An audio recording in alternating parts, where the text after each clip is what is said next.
Ulamolar aytadilarki, bolani odobi ota-onadan, chunki ota-ona bolasiga oyna bo'ladi deydi. Xalqimizda qush o'z inida ko'rganini qiladi degan maqol bejiz aytilmagan ekan. Bola ota-onasini holini ko'rib katta bo'lar ekan. Bir kuni payg'ambarimiz alayhisalom bir ayolni o'z bolasini chaqirayotganini ko'rib qoldilar.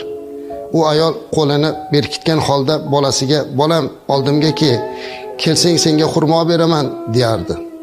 Bola esi yugurganicha u yoqdan bu yoqqa qochib yurardi. Payg'ambarimiz alayhisalom u ayolga qarab, "Agar bolang oldinga kelsa, rostdan ham berarmiding?" dedilar. Shunda, "Ha, ya Rasululloh sallallohu alayhi vasallam, qo'limda xurmo bor, agar kelsa berardim" deydilar.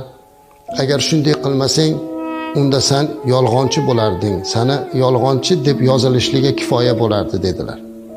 Bundan qaytardilar. Qarang, hatto bolasini yolg'ondakan mana shunaqa aldab chaqirishlik